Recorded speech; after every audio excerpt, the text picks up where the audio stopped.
Hey guys, Kev here, and I have a fun one for you today. So this is the Vosteed RSKAOS. I've been carrying this one today, and I gotta tell you, I have come around like 180 degrees on this one. I freaking love it. I mean, it's still a little heavy for me, and I don't love the blade to handle ratio, but it is super comfortable in hand, and it is a fidgety monster. It's actually pretty slicey for being such thick stock. I mean, it's just got a good edge on it, but yeah, I'm really enjoying it. The D10 on it is so good. That's probably the majority of what I love. But hey, so it's been loosening up on me a little bit. I've just been hand tightening it like this to get it back to center. But obviously I need to Loctite it or glue it, and I figured I would take it apart here and we could take a look at this lock. It should be pretty straightforward, but figure we could take a look. So we're looking at T8s, hopefully across the board, but we'll see. So yeah, see, that came right out. Looks like we do have a captive pivot with a D shape here, and then we have a T8 here, and a T8 here. And it is a, looks like there's barrels in there, so it's got to hold this side to lock it down, and then it came out. These are T6s, unfortunately, but hey. All right, so this should just pop right off. Yeah, easy peasy lemon squeezy. We got milling in there. We have Teflon bearings. We might switch those out to Skiffs, might as well. We have a stop pin here, shouldered on both sides, nice and dirty everything is. Yeah, that was extremely easy, which is good. Pivot came right out.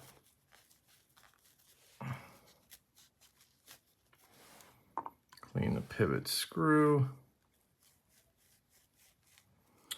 Clean the stop pin.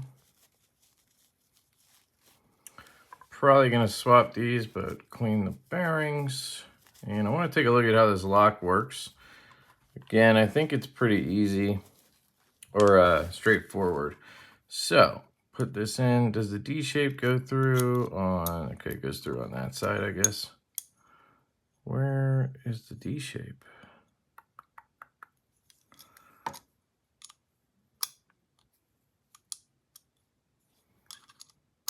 What?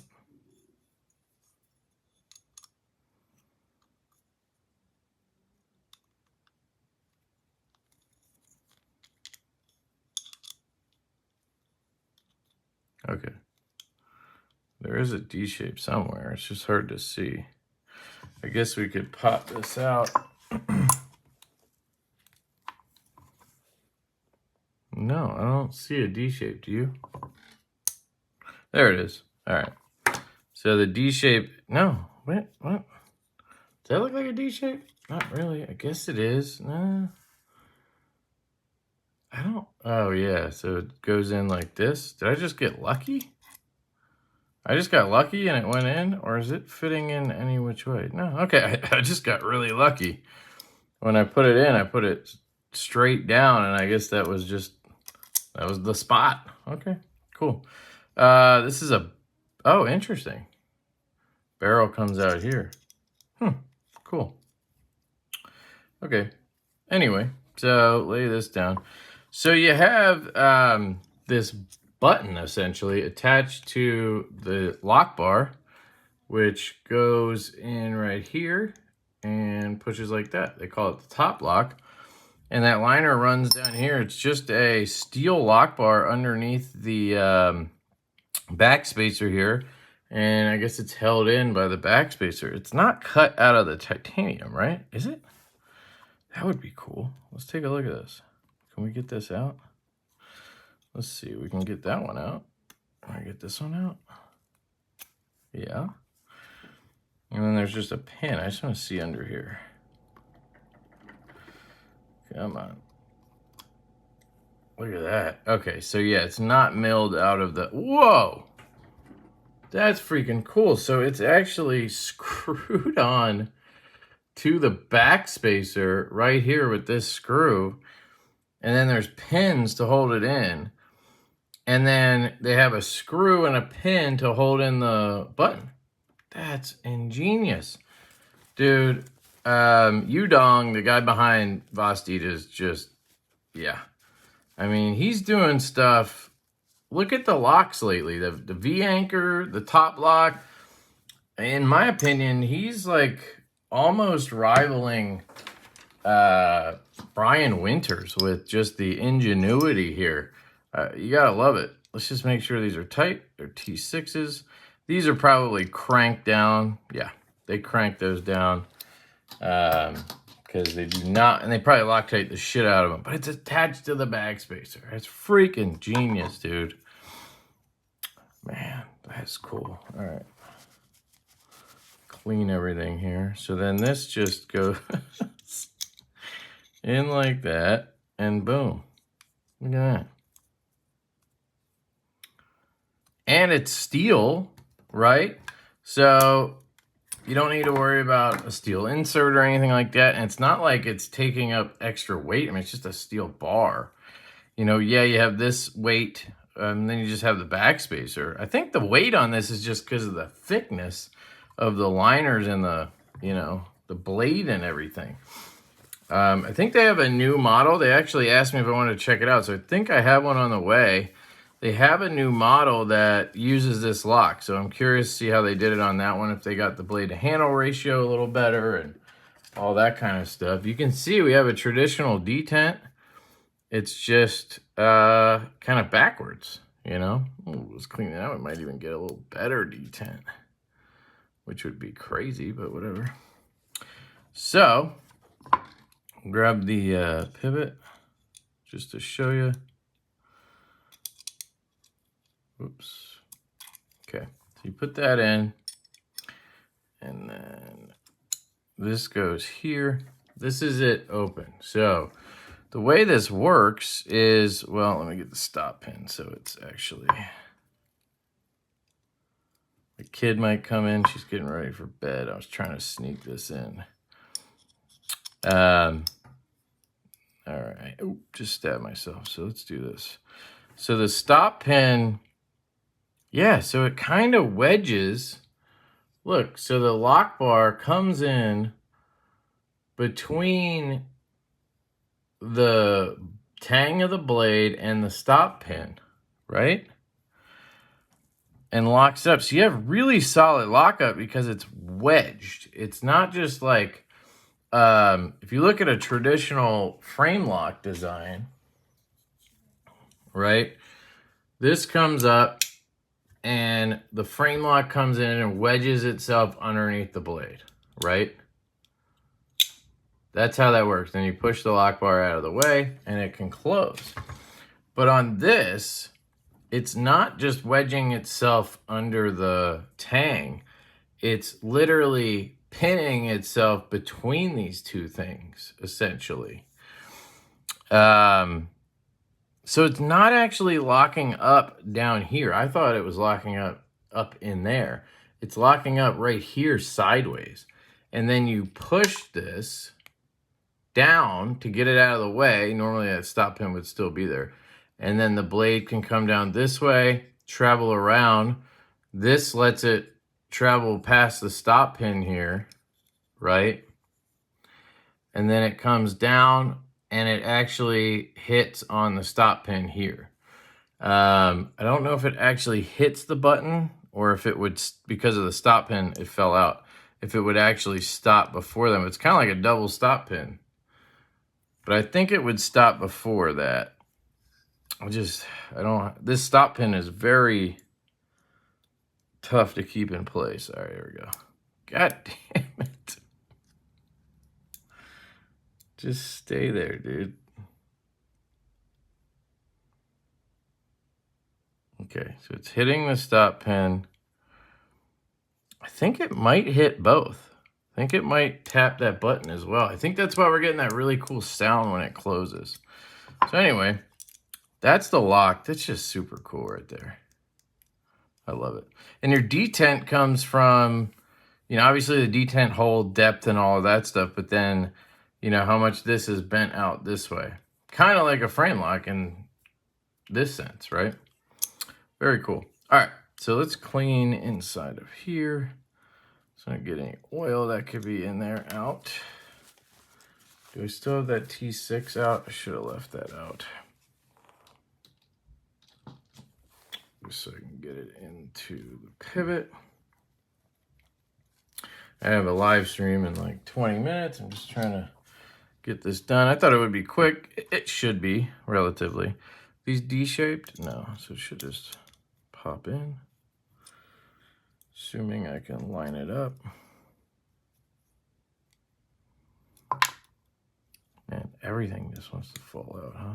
Let's see if this one drops in.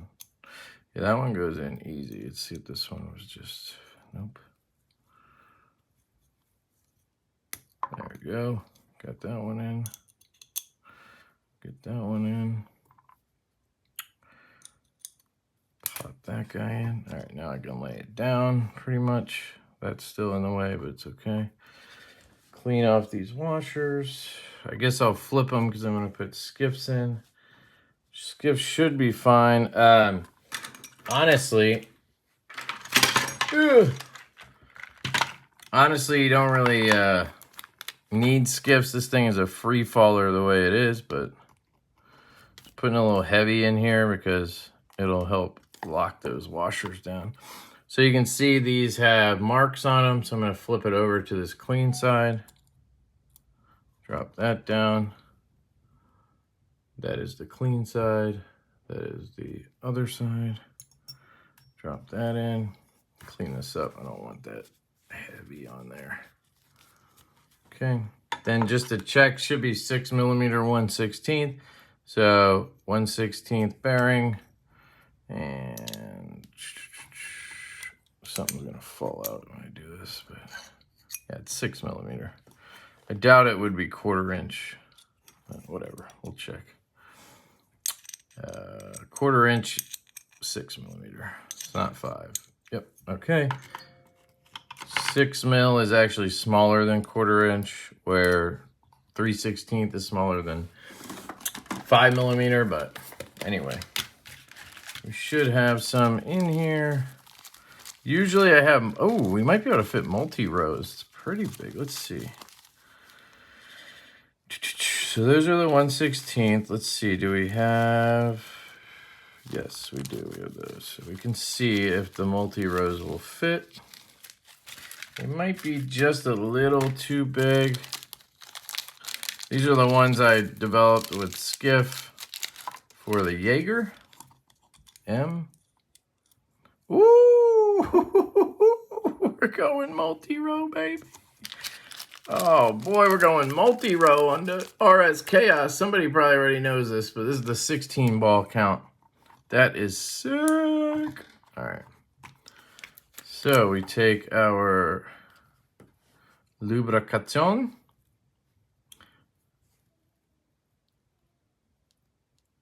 And we flip it. Beautiful. And we drop that on there, and then we go this one. And get off of me. My dry ass fingers sticking to shit. Okay, so that thing fell out. It's okay. Dropping the blade in. Dropping the stop pin in. That does not want to stay in place. For the love of Pete, just stay in there. Sometimes I wonder how they develop stuff like this. Like, how important is it that that stop pin stays seated? It's very important, but for, shit, you know what I didn't think of? Lubricating the D10. Fuck. Your boy forgets shit. Don't worry. Let's just put a little dot here. Look at that. Rides right along the edge there. That's so cool. Come on. There we go. Just a little bit. Is that enough? Yeah, that should be good. Should be good. Plus, it's already broken in, so it should be fine. Okay, drop this bad boy on there. Clean off my finger. We're almost there, folks. Okay, now. I just got to get that stop pin seated That's the only thing I'm worried about, is that stop pin coming out. This guy can go in here, like that. The pivot looks like it's in. All right, so T8, I'm gonna test everything obviously before I go Loctiting. This one's gonna push that barrel out, yep. And then it's gonna push the screw out. All right, I can stop.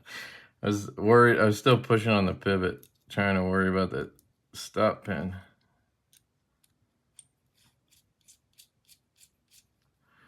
Spinning, gotta pin it down, there we go. All right, and this one. Okay.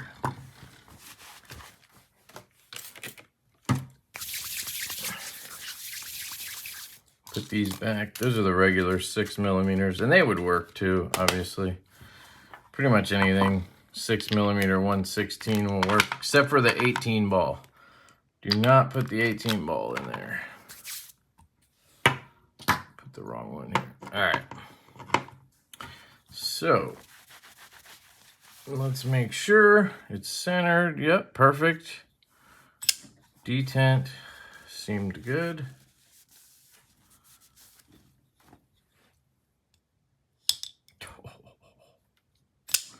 Oh, that's gonna be good, dude. Once that breaks in.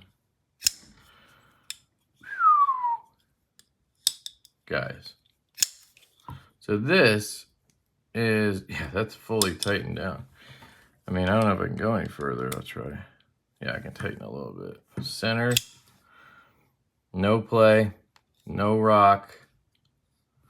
And yeah, I went too tight there because now it's, but it's still good. It's just not dropping.